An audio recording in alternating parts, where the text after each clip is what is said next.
नमस्कार, मी वैशालीच रेसिपी मराठीमध्ये तुम्हा सर्वांचे अगदी मनापासून स्वागत करते.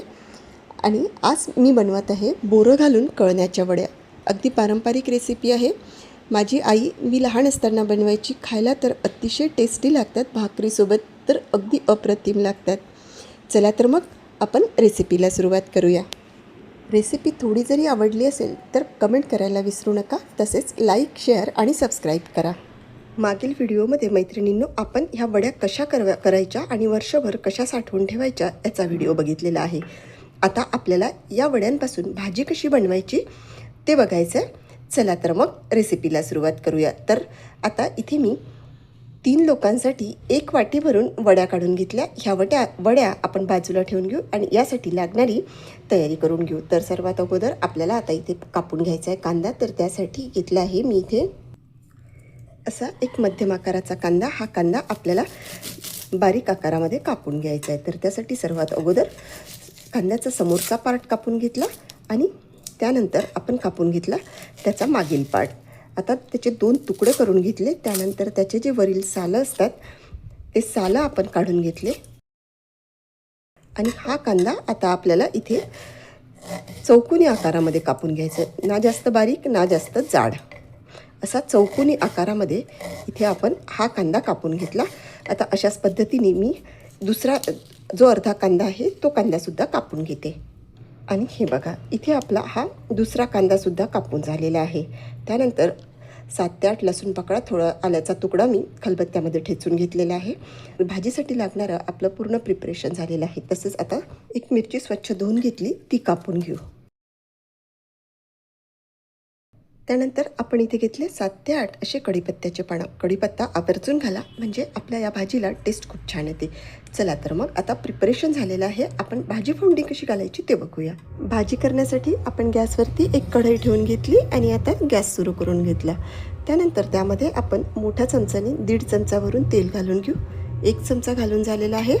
आता आणखी इथे अर्धा चमचा तेल घालून घेतलं. तेल मध्यम तापवून घेऊ. तेल मध्यम तापलं. आता त्यामध्ये अर्धा चमचा मोहरी घालून घेऊ आणि इथे मोहरी मस्त तडतडून घेऊ. मोहरी छान तडतडली. अर्धा चमचा जिरं घालून घेऊ. जिरंसुद्धा छान फुलून आलं. आता त्यामध्ये आपण कापून घेतलेला कांदा घालून घेऊ आणि एक अर्धा मिनटं हा कांदा आपण तेलावरती परतवून घेऊ. कांद्याचा कलर हलकासा चेंज झालेला. आता त्यामध्ये आपण कापून घेतलेली मिरची घालून घेतली आणि काढून ठेवलेले कढीपत्त्याचे पानं घालून घेतले. आता मस्त सोनेरी रंग होईपर्यंत हा कांदा आपल्याला या तेलावरती परतवून घ्यायचा आहे. कांदा मस्त गुलाबी रंगावरती परतला गेलेला आहे. आता त्यामध्ये आपल्याला ठेचून घेतलेला आलं आणि लसूण घालून घ्यायचं आहे. परतवून घ्यायचं आहे, म्हणजे 1 ते 1.5 मिनटं तेलावरती याला छान खमंग परतवायचं. लसूण परतून 1 ते 1.5 मिनिट झालेला. आता त्यामध्ये 1 चमचा भरून काश्मीरी लाल मिरची पावडर, अर्धा चमचा भरून साधं मिरची पावडर, 1 पाव चमचा भरून हळद, अर्धा चमचा भरून धनेपूड, 1 पाव चमचा आपण गरम मसाला घालून घेतला आणि सगळे मसाले खमंग तेलावरती परतवून घ्यायचे. आणि आता त्यामध्ये घालून घ्यायच्या आपल्या ह्या काढून घेतलेल्या वड्या. 1 मिनटं तेलावरती परतवून घ्यायच्या. 2 मिनटं झालेल्या आहेत. वड्या फोडणीमध्ये छान खमंग परतल्या गेलेल्या आहेत. आता त्यामध्ये आपल्याला पाणी घालून घ्यायचं आहे. तर अंदाजे आपण इथे 2 वाट्या पाणी घालून घेऊ. आणि पाणी मी इथे नॉर्मल टेम्परेचरवालंच पाणी वापरलेलं आहे. गरम वगैरे पाणी करायची गरज नाही आहे. आणखी अर्धी वाटी असं टोटल 2 वाट्या भरून आपण यामध्ये पाणी घालून घेतलं. आणि आता यामध्ये आपण घालून घेऊ असे वाळवून घेतलेले बोरं. माहीत आहे का मैत्रिणींनो, बोरं हिवाळ्यामध्येच येतात. त्यामुळे हिवाळ्यामध्ये भरपूर सारे बोरं घेऊन घ्यायचे. माझ्याकडे पायलीनी बोरं मिळतात, तर मी 2 किंवा 3 पायल्या बोरं घेऊन घेते. स्वच्छ धुवून उन्हामध्ये वाळवून असे हवाबंद डब्यामध्ये स्टोअर करून ठेवते. तसेच उकळलेले बोरं उन्हाळ्यामध्ये खायला खूप छान लागतात. मस्त आंबट गोड चव होते. तुम्ही अजूनपर्यंत तशा पद्धतीचे बोरं बनवले आहे का? नसेल बनवले आणि तुम्हाला जर त्याची रेसिपी हवी असेल तर मला कमेंट बॉक्समध्ये नक्की सांगा. मस्त उकळलेल्या बोरांची रेसिपीसुद्धा आपण बघू. मिक्स करून घेते. अशी बोरं घालून केलेली भाजी न खायला खूप छान लागते. एकदा करून बघा. आणि तुम्हाला माझी आजची ही रेसिपी कशी वाटली ते कमेंट बॉक्समध्ये कळवायला विसरू नका. तसंच तुम्ही माझा व्हिडिओ कुठल्या शहरामधून बघत आहात हे मात्र नक्की कळवा. आपल्या भाजीला छान उकळी आलेली आहे.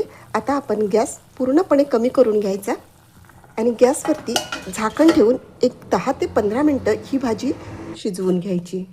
आता वरून आपण पाणी घालून घेऊ. रश्श्याची भाजी असली म्हणजे कधी कधी पाणी कमी पडतं, त्यावेळी असं हे आयतं गरम पाणी राहतं आणि भाजीला जर पाणी कमी झालं असेल ना तर हे वरचं पाणी वाफेने खाली उतरतं, म्हणजे आपली भाजी जळत पण नाही. तर कोण कोण हे ट्रिक वापरतं ते सुद्धा मला कमेंट बॉक्समध्ये कळवा.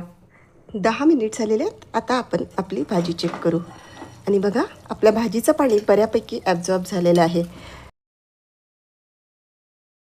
अजून आपली भाजी पूर्णपणे शिजायची आहे आणि आपण यामध्ये आता थोडंसं आणखी पाणी घालून घेऊ. थोडीशी रश्श्याची भाजी ही छान लागते. भाकरीसोबत तर ही भाजी खायला अतिशय अप्रतिम लागते.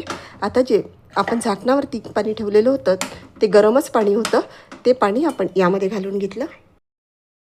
चवीपुरतं मीठ घालून घेतलं, मिक्स करून घेतलं आणि परत आपण झाकण ठेवून ही भाजी मंद आचेवरती 5 ते 6 मिनटं शिजवून घेऊ. वाटलं तर थोडंसं पाणी आणखी आपण झाकणावरती ठेवून घ्यायचं, म्हणजे जर वाटलं आपल्याला की पाणी कमी होत आहे भाजीला तर अशा वेळी आपण हे गरम पाणी टाकू शकतो, नाही तर बाहेर फेकून द्यायचं. परत 5 मिनिट झालेले आहेत. आता आपण आपली भाजी चेक करू आणि तुम्ही बघू शकता आपली भाजी इथे आता पूर्णपणे शिजलेली आहे. यामधून एक वडी आपण दाबून बघू.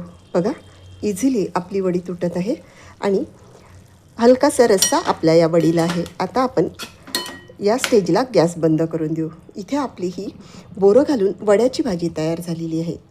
अशी ही गरमागरम भाजी भाकरीसोबत खायला तर अतिशय अप्रतिम लागते, तसेच पोळीसोबतसुद्धा खायला खूप छान लागते.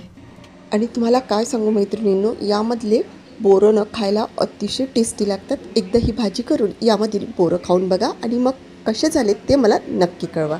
असल्यास कोथिंबीर घालून घ्या, आज माझ्याकडे नव्हती. तर अशी ही भाजी तुम्हाला कशी वाटली ते कमेंट बॉक्समध्ये कळवा. व्हिडिओ थोडा जरी आवडला असेल तर लाईक करा, तुमच्या मित्रपरिवाराला शेअर करा आणि वैशालीच रेसिपी मराठीला सबस्क्राईब करा. चला तर मग भेटूया पुन्हा एकदा अशाच मस्तशा व्हिडिओमध्ये. धन्यवाद.